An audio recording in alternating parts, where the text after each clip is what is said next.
اگر آدمی کا ایمان واقعی اللہ کی ذات پر ہے، رسول پر ہے، تو یہ ایمان انسان کو صرف اور صرف بھلائی کی حکم دے گا، برائی سے روکے گا۔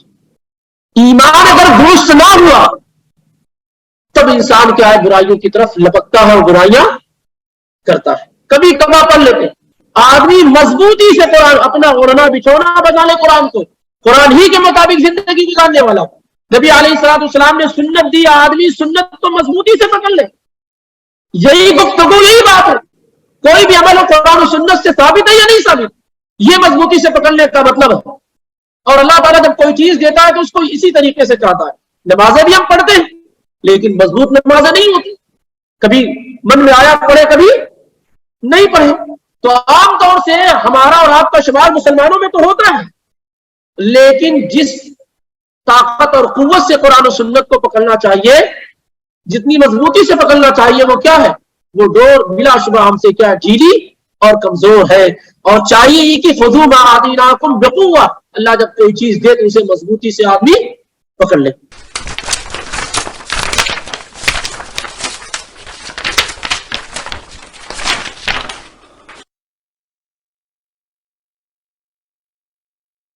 السلام علیکم ورحمۃ اللہ وبرکاتہ۔ اعوذ باللہ السمیع العلیم من الشیطان الرجیم۔ وَإِذَا قِيلَ لَهُمْ آمنوا بما أنزل الله قالوا نؤمن بما أنزل علينا ويكفرون بما وراءه وهو الحق مصدقا لما معهم قل فلم تقتلون أنبياء الله من قبل إن كنتم مؤمنين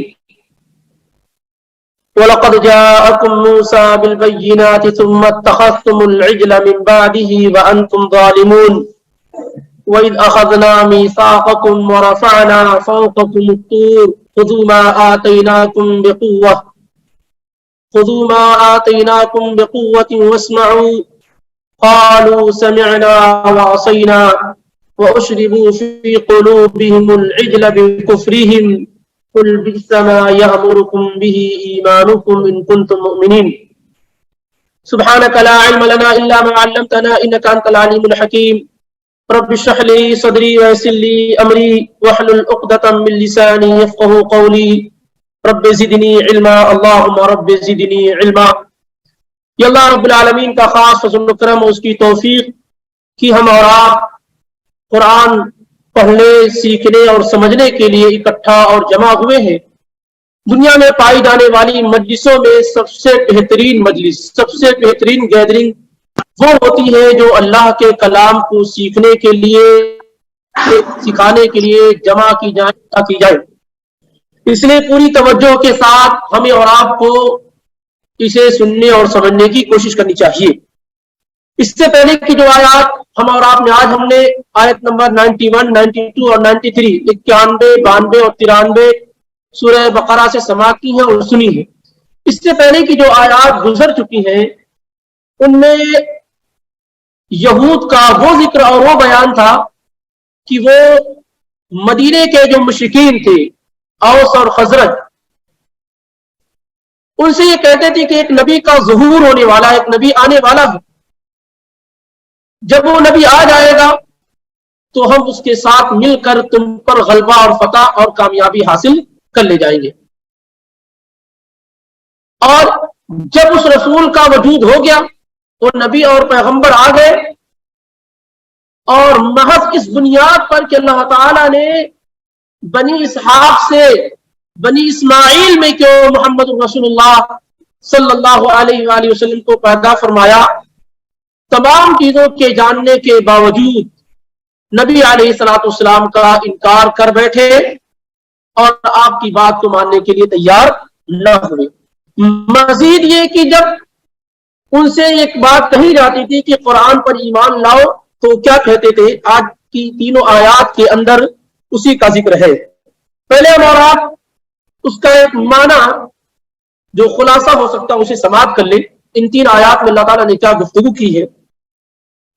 اللہ تعالیٰ نے یہودیوں کو یہ حکم دیا کہ وہ قرآن پر ایمان لے آئے، تو انہوں نے پلٹ کر یہ جواب دیا کہ ہمیں قرآن پر ایمان لانے کی ضرورت نہیں ہے، ہمارے پاس جو تورات ہے وہی کافی ہے۔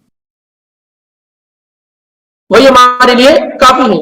اللہ تعالیٰ نے کہا کہ قرآن پر ایمان لانے میں یہ شش و پنج میں کیوں مبتلا؟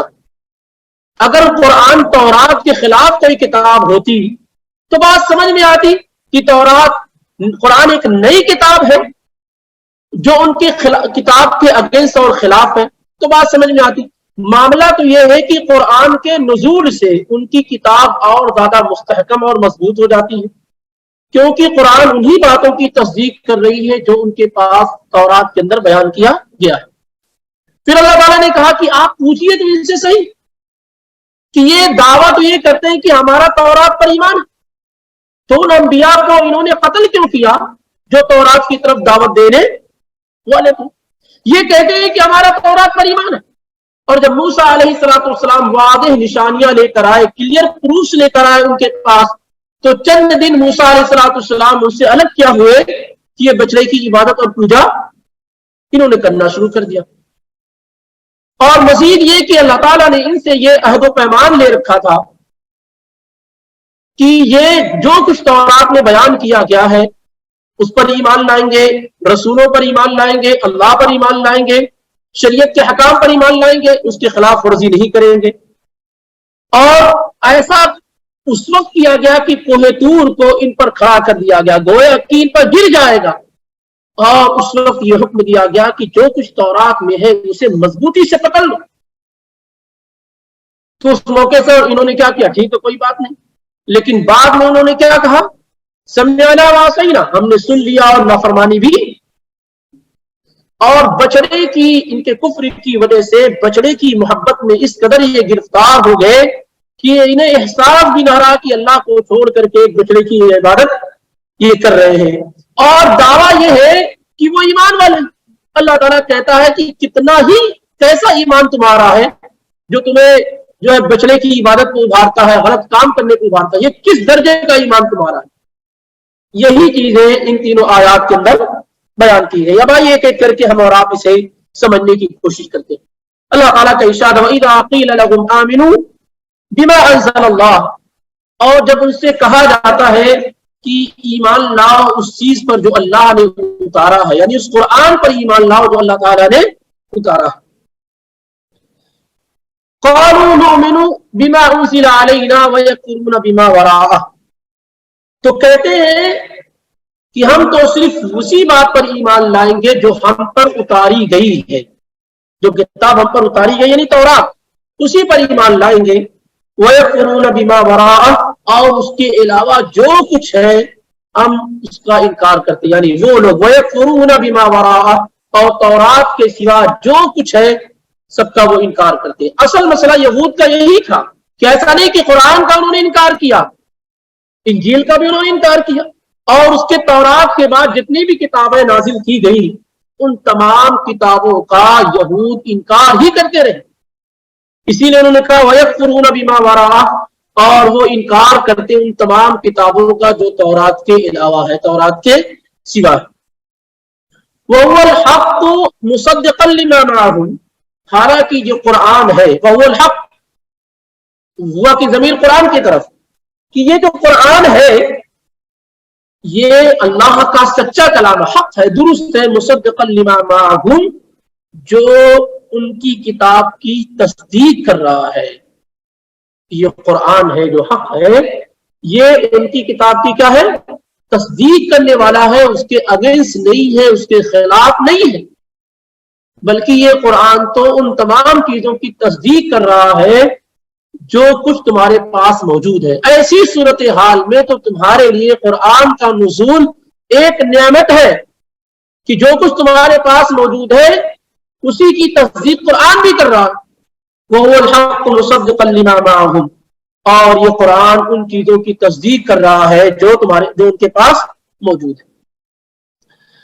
تو قرآن کا انکار کس بنیاد پر؟ اس بنیاد پر کہ ہمارے درمیان تورات موجود ہے، ہمارے لیے تورات کافی ہے، اور تورات کے علاوہ جتنی بھی آسمانی کتابیں ہیں اس سب کی ہمیں ضرورت نہیں ہے، ہم تورات پر ایمان رکھتے ہیں۔ قُلْ فَلِمَ تَقْتُلُونَ أَنْبِيَاءَ اللَّهِ مِنْ قَبْلُ إِن كُنتُم مُؤْمِنِينَ، اے پیغمبر قل اے پیغمبر آپ ان سے پوچھئے، ان سے کہیے، اچھا اگر واقعی تم اپنی کتاب یعنی تورات پر ایمان رکھنے والے ہو اور قرآن کی دعوت سے صرف اس لیے انکار کرتے ہو کہ تورات پر ایمان رکھنے کے بعد اس کی ضرورت نہیں ہے، آپ کہیے ان سے کہ اگر تم واقعی ایمان والے ہو اور اپنی کتاب تورات پر ایمان رکھتے ہو اور تورات پر ایمان رکھنے کی وجہ سے تم قرآن کی دعوت سے، قرآن کے پیغام سے انکار کرتے ہو، تو پھر تم نے پچھلے انبیاء کو قتل کیوں کیا، یا پچھلے تم انبیاء کو قتل کیوں کر رہے؟ اگر تمہارا تورات پر ایمان ہے اور واقعی اپنی کتاب تورات پر ایمان ہے تو یہ بتاؤ کہ جو انبیاء تورات کے پیغام کو تمہارے پاس لا رہے ہیں تم ان انبیاء کو قتل کیوں کر رہے ہیں؟ کیا تورات میں اس بات کا ایگریمنٹ اور عہد و پیمان نہیں لیا گیا تھا کہ تم انبیاء کے ساتھ زیادتی نہیں کرو گے، ان کا قتل نہیں کرو گے؟ تو اگر تمہارا تورات پر واقعی ایمان ہے تو کیا تورات لانے والے انبیاء کا تم قتل کیوں کرتے ہو؟ اس کا مطلب یہ ہے کہ تمہارا نہ تو تورات پر ایمان ہے اور نہ ہی دوسری آسمانی کتابوں پر ایمان ہے۔ اس لیے قرآن کا انکار در حقیقت تمام کتابوں کا انکار ہے، در حقیقت تمام کتابوں کا انکار ہے۔ اسی لیے ان لوگوں نے جو جواب میں یہ بات بیان کی کہ قرآن ہمارے لیے کافی ہے، اصل مسئلہ یہ نہیں کہ وہ تورات ہمارے لیے کافی ہے، اصل مسئلہ یہ نہیں کہ وہ تورات پر مکمل طور سے ایمان رکھنے والے تھے، بلکہ اپنی خواہشات اور اپنی ڈیزائر کے وہ مالک تھے، اور ان لوگوں نے تو انبیاء کو قتل تک کر دیا۔ سورہ نساء سورہ آل عمران میں اللہ تعالیٰ نے کہا وَيَقْتُلُونَ الْأَنْبِيَاءَ، یہ یہود انبیاء کو قتل کر دے۔ اسی لیے قرآن جب ہم پڑھتے ہیں تو اللہ تعالیٰ اس کو مضارع کے صیغے سے بیان کرتا ہے۔ مضارع وہ صیغہ ہوتا ہے جس میں پریزنٹ اور فیوچر دونوں پایا جائے، پاسٹ نہیں۔ اکثر جگہوں پر اس کی وجہ یہ ہے، حالانکہ انبیاء کا قتل ہو چکا ہے، نبی علیہ الصلوۃ والسلام کے زمانے کے جو یہود تھے انہوں نے نہیں قتل کیا، لیکن ان کے آبا و اجداد نے قتل کیا اور وہ اس قتل سے راضی ہے، اس پر پشیمان نہیں ہے کہ ہاں ہمارے باپ داداؤں سے خطا اور غلطی ہوئی۔ اور یہ قاعدہ ہے کہ اگر آپ اپنے باپ دادا کی غلطیوں پر قائم ہیں تو گویا کہ آپ اس کو ایکسپٹ کرنے والے، قبول کرنے والے۔ یہودی جو نبی صلی اللہ علیہ وسلم کے زمانے میں تھے انہوں نے یحییٰ و زکریا کو قتل نہیں کیا اور دوسرے انبیاء کو قتل نہیں کیا، لیکن چونکہ وہ اس قتل پر راضی تھے اس لیے کہ گویا کہ وہ قتل کرنے والے ہیں، اور مزید اس لیے بھی کہ انہوں نے اللہ کے نبی صلی اللہ علیہ وسلم کو قتل کرنے میں کوئی موقع ہاتھ سے جانے نہ دیا۔ وَإِذْ يَمْكُرُ بِكَ الَّذِينَ كَفَرُوا لِيُثْبِتُوكَ أَوْ يَقْتُلُوكَ أَوْ يُخْرِجُوكَ، پوری کوشش ان کی یہ رہی کہ نبی علیہ الصلوۃ والسلام کو کیا کرے، قید کر دے، آپ کو قتل کر دے، آپ کو مکہ سے نکال دے۔ یہ عام طور سے مشرکین مکہ کے متعلق ہے، لیکن زینب کا واقعہ جو بخاری کے اندر موجود ہے اس نے تو مکمل پلان کر لیا تھا رسول اللہ صلی اللہ علیہ وسلم کو قتل کرنے کا، اور زہر شدید قسم کا زہر اس نے گوشت کے اس حصے میں ملایا جو اللہ کے رسول صلی اللہ علیہ وسلم کو بہت پسند آیا۔ گویا کہ یہود کی یہ خباثت ایسا نہیں ہے کہ پرانے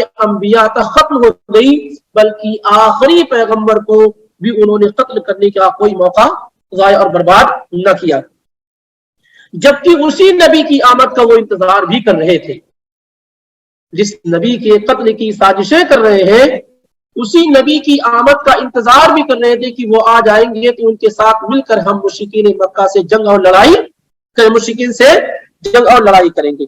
تو گویا کہ ان کا یہ کہنا کہ ہمارا تورات پر ایمان ہے، اللہ تعالیٰ نے اس کی قلعی کھول دی کہ یہ بالکل بے بنیاد بات ہے، ان کا تورات وغیرہ پر بھی ایمان نہیں، کیونکہ تورات پر ایمان ہونے کا مطلب یہ ہے کہ آدمی رسول اللہ صلی اللہ علیہ وسلم پر اور قرآن پر ایمان لے آئے۔ تورات کے اندر یہ بات واضح طور پر بیان کی گئی تھی، نبی صلی اللہ علیہ وسلم پر ایمان لانے کی بات اور قرآن کے متعلق باتیں موجود تھی. تو اگر تورات پر ایمان کسی انسان کا ہے تو ہر حال میں وہ رسول اللہ صلی اللہ علیہ وسلم پر اور قرآن پر ایمان ضرور لے آئے گا، کیونکہ یہ چیزیں موجود تھی. تو ان کا معاملہ تو یہ رہا کہ خباثت ان کی یہ رہی کہ یہ انبیاء کو قتل تک کر دیتے تھے، اور بہت سارے انبیاء کو انہوں نے قتل بھی کیا. عیسیٰ علیہ السلام کو انہوں نے اپنے خیال کے مطابق سولی پہ لٹکایا، حالانکہ اللہ تعالیٰ نے انہیں بچا لیا. وما قتلوہ وما صلبوہ، نہ انہوں نے عیسیٰ علیہ السلام کو قتل کیا نہ انہیں سولی کی. آپ دیکھتے ہیں کن انبیاء کے ساتھ معاملہ ہو رہا ہے. یہ ان انبیاء کے ساتھ ہو رہا ہے جن کو اللہ نے بہت سارے معجزات دیے. یہ موسیٰ اور عیسیٰ اور محمد رسول اللہ صلی اللہ علیہ وسلم یہ بہت بڑے پیغمبران میں سے، تو ان کے ساتھ ان کا یہ معاملہ ہے. تو ان سے کم درجے والے جو پیغمبران اور رسول ہیں ان کا تو معاملہ اور ہی زیادہ ان کے ساتھ کیا ہے، خراب رہا کہ انہیں قتل کر دیتے تھے. اور عیسیٰ علیہ السلام کے لیے انہوں نے پوری سازشیں رکھی، اللہ تعالیٰ نے بچا لیا. نبی علیہ السلام کے ساتھ انہوں نے کوشش کی اور اللہ تعالیٰ نے بچا لیا. موسیٰ علیہ السلام جو ان کے پیچھے کس قدر مشقت اور تکلیفیں برداشت کرتے رہے، معاملہ یہ رہا کہ صرف نافرمانی ہی کرتے رہے، اور موسیٰ علیہ السلام کو بھی پریشانیوں میں انہوں نے تنہا چھوڑ دیا. تو تمام جگہوں پر ان کا یہی معاملہ رہا. اسی لیے دنیا میں وہ لوگ سب سے زیادہ عذاب میں مبتلا کیے جائیں گے، یعنی قیامت کے دن، جن کو کسی نبی نے قتل کیا ہو یا کسی نبی نے اسے قتل کیا ہو. عبداللہ بن مسعود رضی اللہ تعالیٰ عنہ کی روایت ہے، آپ صلی اللہ علیہ وسلم فرماتے ہیں اشد الناس عذابا یوم القیامہ رجل قتلہ نبی. قیامت کے دن سب سے سخت عذاب اس آدمی کو دیا جائے گا جس آدمی کو کسی نبی نے قتل کیا ہو. او قتل نبیا، یا کسی انسان نے کسی نبی کو قتل کیا ہو. وامام ضلالۃ، اور وہ شخص کو جو گمراہی کا امام ہو، لیڈر ہو، جو لوگوں کو شرک اور بدعت کی طرف گائیڈ کرنے والا اور رہنمائی کرنے والا، بلانے والا ہو. وممثل من الممثلین، اور ان لوگوں کو جو تصویریں بنانے والے ہوں، ممثل ہو، فوٹوگرافر ہو، ان تمام لوگوں کو قیامت کے دن سب سے سخت عذاب دیا جائے گا. مسند احمد کی روایت ہے یہ. اس کے بعد اللہ تعالیٰ نے کہا وَلَقَدْ جَاءَكُمْ. اچھا، اس آیت میں ایک ہمارے لیے بڑا اہم نقطہ ہے. اس آیت کے اندر جو گزر رہے وَإِذَا قِيلَ لَهُمْ آمِنُوا بِمَا أَنزَلَ اللَّهُ قَالُوا نُؤْمِنُ بِمَا أُنزِلَ عَلَيْنَا وَيَكْفُرُونَ بِمَا.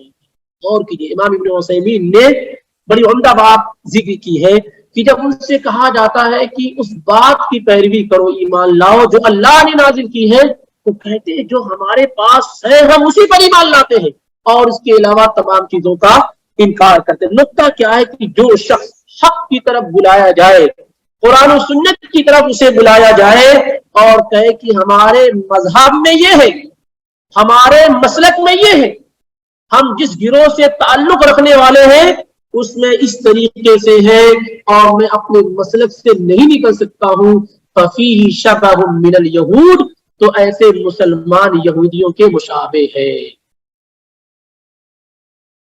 جو لوگ قرآن و سنت کے واضح ہو جانے کے بعد یہ کہتے ہیں کہ ہمارے مذہب میں یہ ہے، ہمارے مسلک میں یہ ہے، یہ کہہ دینا ہی یہ کافی ہے کہ ان کی مشابہت کن لوگوں سے ہے؟ یہودیوں کی ہے. کیوں؟ کیونکہ وہ لوگ بھی ایسا ہی کہتے تھے کہ جب ان سے کہا جاتا قرآن پہ ایمان لاؤ تو کیا کہتے تھے؟ ہم تو تورات پر ایمان رکھنے والے ہیں، بس ہم فلاں امام کے مقلد ہیں، بس اس سے آگے ہم بڑھ نہیں سکتے. تو یہ بڑا خطرناک معاملہ ہے، یہ بڑا خطرناک معاملہ. ابن عثیمین رحمہ اللہ نے اسے اپنی تفسیر کے اندر ذکر فرمایا اس آیت کی تفسیر میں.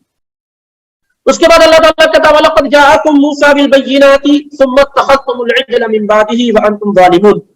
اور دیکھو تو البتہ تحقیق کی ان کے پاس موسیٰ علیہ السلام واضح نشانیاں لے کر کے آئے. وَلَقَدْ جَاءَكُم مُوسَىٰ بِالْبَيِّنَاتِ، تمہارے پاس موسیٰ علیہ السلام واضح نشانیاں، روشن دلیلیں، کلیئر پروفس لے کر کے آئے. ثم اتخذتم العجل من بعده، لیکن جب 40 دن کے لیے جب وہ طور پر گئے موسیٰ علیہ السلام تم سے الگ ہو گئے، یعنی جب موسیٰ علیہ السلام تم سے الگ ہو گئے، ثم اتخذتم العجل من بعدہ، تو تم لوگ ان کے کوہ طور پر جانے کے بعد بچڑے کی عبادت میں اور اس کی پرستش میں لگ گئے، یقیناً تم ظالم لوگ ہو، یقیناً تم کیا ہے؟ ظالم لوگ اور حد سے آگے بڑھنے والے لوگ۔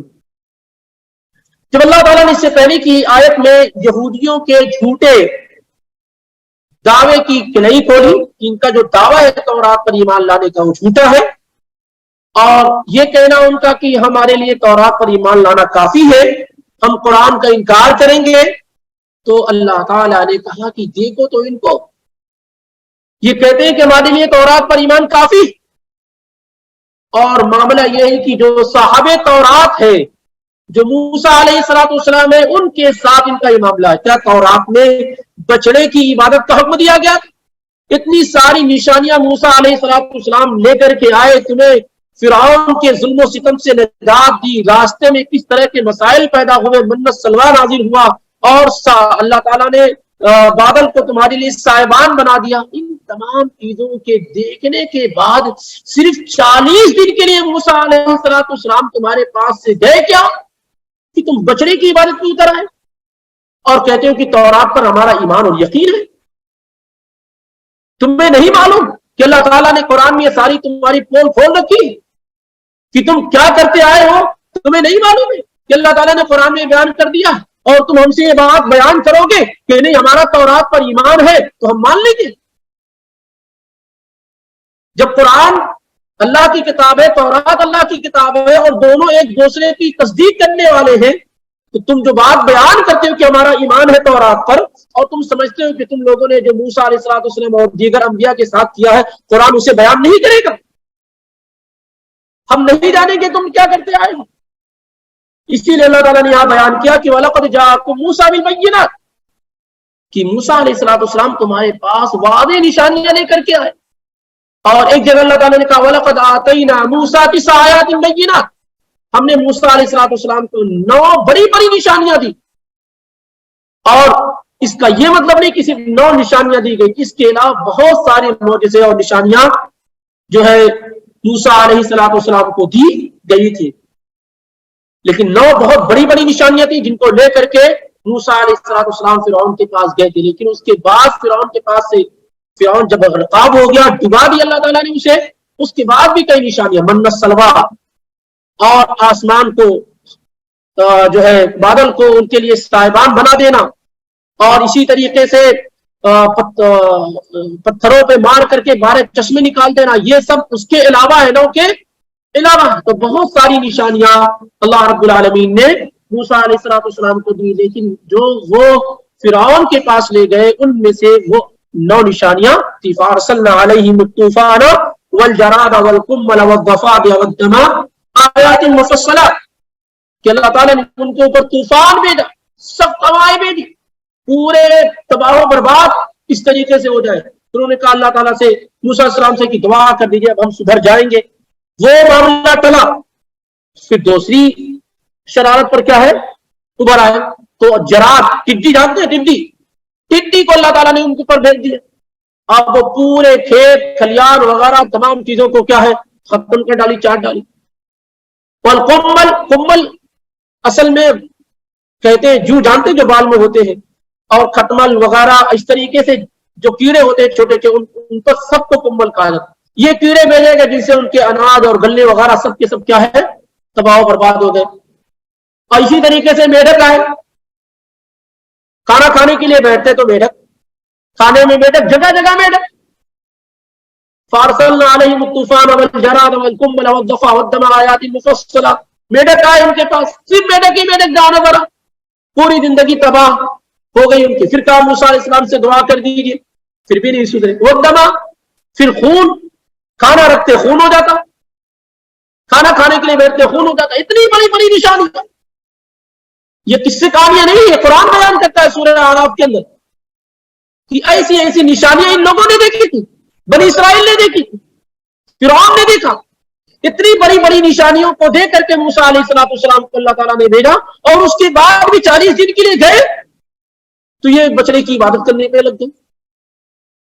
اور ایسے ہمارا بھی معاملہ ہے، ہم بھی ان سے الگ نہیں ہے. بار بار یہ بات کہی جاتی ہے کہ یہود و نصارہ سے ملنے والی امت محمدیہ ہے. ہمارا بھی معاملہ ایسے ہی ہے کہ اتنی وعدے نشانیاں رسول اللہ صلی اللہ علیہ وسلم کو دی گئی، قرآن بیان کرتا ہے، لیکن اس کے باوجود بھی ہم بھی کیا قیامت کو یہ مار رہے ہیں، مضبوط سارے کو چھوڑ کر کے کمزور سارے کو پکڑے ہوئے، ادھر ادھر لگے ہوئے ہیں. قرآن و سنت کو چھوڑ کر کے لوگوں کے بنائے ہوئے طریقے اور دین کو اتنی مضبوطی سے پکڑے ہوئے کہ اس کو چھوڑنے کے لیے کیا ہے تیار نہیں. ہم بھی انہی لوگوں میں سے جو اللہ کو چھوڑ کر کے غیروں کی عبادت کرتے ہیں، غیروں کو مشکل کشا اور حاجت روا جانتے ہیں. ہمارے پاس تو دیگر امتوں کا بھی علم ہے، ہم تو سب سے بڑے عالم ہیں. ہمارے پاس تو پچھلی امتیں کو تباہ و برباد کر دی گئی، اس کا بھی علم ہے. ساری پچھلی امتوں کے واقعات اللہ نے قرآن میں بیان کر دیے تاکہ ہم راستے پر آ جائیں. اور اللہ نے پچھلی امتوں کو جس وجوہات سے ہلاک اور برباد کیا وہ بھی اللہ نے بیان کر دیا. لیکن اس کے باوجود بھی مسلمانوں کی اکثریت کیا ہے؟ غیر اللہ کے سامنے جھکی ہوئی ہے، ان کو مشکل کشا اور حاجت روا بنائی. وما یؤمن اکثرهم باللہ الا وهم مشرکون. تو ہم پڑھ کر کے قرآن خوش نہ ہو جائیں کہ یہ تو ان کے لیے ہے، وہ ایسے تھے بیٹھ کر کے گلی اور محلوں میں ان کے برائیوں کے قصے بیان کریں. یہ ہمارے اور آپ کی عبرت اور نصیحت کا سامان ہے جو اللہ تعالیٰ نے ذکر کیا کہ تم ایسے مت ہو جانا. سمجھ رہے؟ تو وَلَقَدْ جَاءَكُم مُوسَىٰ بِالْبَيِّنَاتِ، اور موسیٰ علیہ السلام تمہارے پاس واضح اور روشن دلیلوں کے ساتھ آئے. ثُمَّ اتَّخَذْتُمُ الْعِجْلَ مِن بَعْدِهِ، پھر ان کے کوہ طور پہ جانے کے بعد، یا بعض مفسرین کہتے ہیں کہ ان کی نشانیوں کے آ جانے کے بعد بھی تم لوگوں نے کیا ہے بچڑے کی عبادت کی، اور تم کیا ہے یقینی طور پر ظالم تھے. اس کے بعد اللہ تعالیٰ نے کہا وَإِذْ أَخَذْنَا مِيثَاقَكُمْ وَرَفَعْنَا فَوْقَكُمُ الطُّورَ خُذُوا مَا آتَيْنَاكُمْ بِقُوَّةٍ وَاسْمَعُوا قَالُوا سَمِعْنَا وَعَصَيْنَا وَأُشْرِبُوا فِي قُلُوبِهِمُ الْعِجْلَ بِكُفْرِهِمْ. اور یاد کرو اس وقت کو جب ہم نے ان سے کہا کہ تم وَإِذْ أَخَذْنَا مِيثَاقَكُمْ، اور یاد کرو اس وقت کو جب ہم نے تم سے ایگریمنٹ لیا، کوویننٹ لیا، پختہ عہد لیا. کس بات پر؟ کہ تم اللہ کے دین پر قائم رہو گے. وَرَفَعْنَا فَوْقَكُمُ الطُّورَ، اور کوہ طور کو یا کوہ طور کی چوٹیوں کو اللہ تعالیٰ نے ان پر بلند کر دیا، کڑا کر دیا. تو اور ان سے کہا خُذُوا مَا آتَيْنَاكُمْ بِقُوَّةٍ، ایک خوف میں مبتلا کر کے دیکھو یہ چوٹیاں پہاڑ کی تم پر گر جائیں گی. اور اللہ تعالیٰ نے کہا خُذُوا مَا آتَيْنَاكُمْ بِقُوَّةٍ، جو کچھ ہم تمہیں دے رہے ہیں اسے مضبوطی سے پکڑ لو، پورے جد اور نشاط کے ساتھ اسے پکڑ لو. وَاسْمَعُوا، اور سنو اور اطاعت کرو. تو لوگوں نے کہا قَالُوا سَمِعْنَا وَعَصَيْنَا، ہم لوگوں نے سن لیا اور نافرمانی بھی کر لی. ایک ترجمہ یہ کیا گیا ہے سَمِعْنَا مِنْ آذَانِنَا، ہم نے اپنے کانوں سے سن لیا، وَعَصَيْنَا بِأَفْعَالِنَا، اور اپنے عمل سے ہم نے اس کی مخالفت بھی کر دی. وَأُشْرِبُوا فِي قُلُوبِهِمُ الْعِجْلَ بِكُفْرِهِمْ، اور پھر ان کے کفر کی وجہ سے ان کے دلوں کے اندر بچڑے کی پوجا رچ گئی، بس گئی. قُلْ بِئْسَ مَا يَأْمُرُكُمْ بِهِ إِيمَانُكُمْ إِن كُنتُم مُؤْمِنِينَ. اے پیغمبر ان سے پوچھئے، ان سے کہیے، دعوت حق سے بے نیازی ظاہر کرتے ہوئے تم اپنے جس ایمان کا دعویٰ کرتے ہو، اگر وہ یہی ایمان ہے تو افسوس اس ایمان پر، کیا ہی بری راہ ہے جس پر تمہارا ایمان تمہیں لے جا رہا ہے. قُلْ بِئْسَ مَا يَأْمُرُكُمْ بِهِ إِيمَانُكُمْ إِن كُنتُم مُؤْمِنِينَ. آپ ان سے کہیے، پوچھئے، کتنا ہی بری چیزوں کا حکم دے رہا ہے وہ ایمان جس کا تم دعویٰ کر رہے ہو. یعنی تم جس تورات پر ایمان لانے کا دعویٰ کرتے ہو، اس تورات پر ایمان لا کر کے تم اتنا برا کام کر رہے ہو.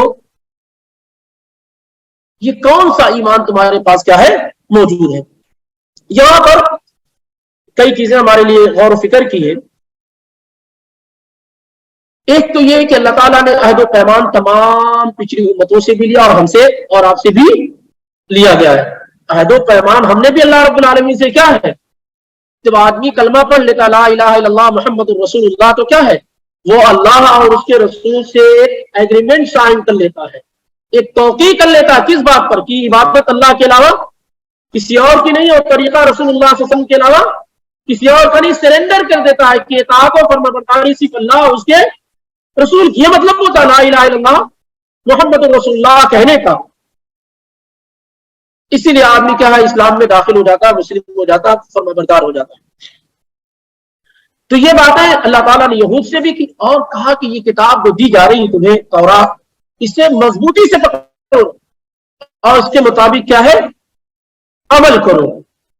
اسے مضبوطی سے پکڑے رہو اور اس کے مطابق کیا ہے عمل کرو. تو ان لوگوں نے کہا کہ ہم نے سن لیا اور نافرمانی بھی کر لی. ایک معنی مفسرین نے بیان کیا کہ اس وقت انہوں نے کہا کہ ہم نے سن لیا اور بعد میں نافرمانی کی. ایک معنی یہ کہ کانوں سے سن لیا لیکن عمل سے وہ نافرمانی کرتے رہے. اور بعض مفسرین کی رائے ہے کہ اسی وقت انہوں نے کہا زبان سے کہ سن بھی لیا اور اسی وقت زبان سے کہا کہ نافرمانی بھی ہم نے کر لی. اور بعض مفسرین کہتے ہیں کہ اس میں کوئی معنی نہیں، ان سے کوئی یہ بعید چیز نہیں ہے کہ وہ ایسا کر لے. جو یہ کہہ سکتے ہیں کہ اذهب انت وربك فقاتلا انا هاهنا قاعدون، جاؤ تم اور تمہارا رب لڑے، ہم یہاں بیٹھنے والے ہیں. جو یہ کہہ سکتے ہیں کہ ہم تم پر ایمان نہیں لائیں گے یہاں تک کہ اللہ کو دیکھ لے کلم کلا، تو ان کے لیے کہنا کہ ہم نے سن لیا اور نافرمانی بھی کر لی کوئی بعید بات نہیں ہے. بچنے کی محبت ان کے دلوں کے اندر رچ گئی، بس گئی. یعنی آپ اس طریقے سے جیسے پانی پیتے ہیں تو پورے رگ و ریشے میں آدمی کی سرایت کر جاتا ہے، ایسے بچنے کی محبت کیا ہے ان کے دماغ میں بالکل رچ اور بس گئی. اور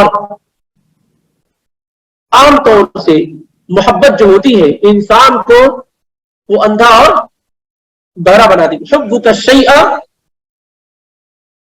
الشیء یعمی ویسم، نبی صلی اللہ علیہ وسلم فرماتے ہیں کہ کسی چیز کی محبت انسان کو اندھا اور بہرا کرے. یہ روایت سنن ابو داؤد کے اندر ہے لیکن اس روایت پہ کلام کیا گیا ہے. بعض علماء نے اس کو صحیح بھی قرار دیا ہے لیکن صحیح بات یہ کہ روایت صحیح نہیں ہے. لیکن یہ بات صحیح ہے کہ انسان جب کسی سے اندھی محبت کرتا ہے یعنی بغیر کسی اس کے، تو اس کی محبت میں کیا اندھا اور بہرا ہو جاتا ہے، کوئی چیز سنائی اور دکھائی نہیں دیتی. یہ بھی بچڑے کی محبت میں ایسے گرفتار ہو گئے کہ انہیں پتہ بھی نہیں چل سکا کہ اللہ جو مالک و مختار ہے اس کو چھوڑ کر کے وہ کس کی عبادت کر رہے ہیں. اس آیت سے اس بات کا علم ہوتا ہے کہ جب اللہ تعالیٰ کوئی چیز دے تو اسے مضبوطی سے پکڑنا چاہیے. کوئی کسل، سستی اور لیزی پن انسان کے اندر نہیں ہونا چاہیے. قرآن کو اللہ تعالیٰ نے دیا ہے تو ہم کیسے پکڑے ہوئے؟ چلو کچھ بات ہے قرآن کی بدل لیتے، کبھی کبھار پڑھ لیتے. آدمی مضبوطی سے قرآن اپنا اوڑھنا بچھونا بنا لے، قرآن ہی کے مطابق زندگی گزارنے والا. نبی علیہ الصلوۃ والسلام نے سنت دی، آدمی سنت تو مضبوطی سے پکڑ لے. یہی گفتگو، یہی بات ہے. کوئی بھی عمل قرآن و سنت سے ثابت ہے یا نہیں ثابت، یہ مضبوطی سے پکڑنے کا مطلب ہے. اور اللہ تعالیٰ جب کوئی چیز دیتا ہے تو اس کو اسی طریقے سے چاہتا ہے. نمازیں بھی ہم پڑھتے ہیں لیکن مضبوط نمازیں نہیں ہوتی، کبھی من میں آیا پڑھے کبھی نہیں پڑھے. تو عام طور سے ہمارا اور آپ کا شمار مسلمانوں میں تو ہوتا ہے، لیکن جس طاقت اور قوت سے قرآن و سنت کو پکڑنا چاہیے، جتنی مضبوطی سے پکڑنا چاہیے، وہ کیا ہے، وہ ڈور بلا شبہ ہم سے کیا ڈھیلی اور کمزور ہے. اور چاہیے یہ کہ خذوا ما آتیناکم بقوہ، اللہ جب کوئی چیز دے تو اسے مضبوطی سے آدمی پکڑ لے. ایسے ہی جو درست اور صحیح ایمان ہوتا ہے، اگر آدمی کا ایمان واقعی اللہ کی ذات پر ہے، رسول پر ہے، تو یہ ایمان انسان کو صرف اور صرف بھلائی کی حکم دے گا اور برائی سے روکے گا. ایمان اگر درست نہ ہوا تب انسان کیا ہے، برائیوں کی طرف لپکتا ہے اور برائیاں کرتا ہے. اس لیے اس پر توجہ دینی چاہیے کہ ایمان کو ریفریش کرتے رہنا چاہیے کہ جس ایمان کا مطالبہ کیا گیا وہ ایمان ہمارے پاس موجود ہے یا نہیں ہے. بہرحال یہ 3 آیات تھی جس کا مختصر ترجمہ اور مختصر تفسیر آپ کے سامنے پیش کی گئی.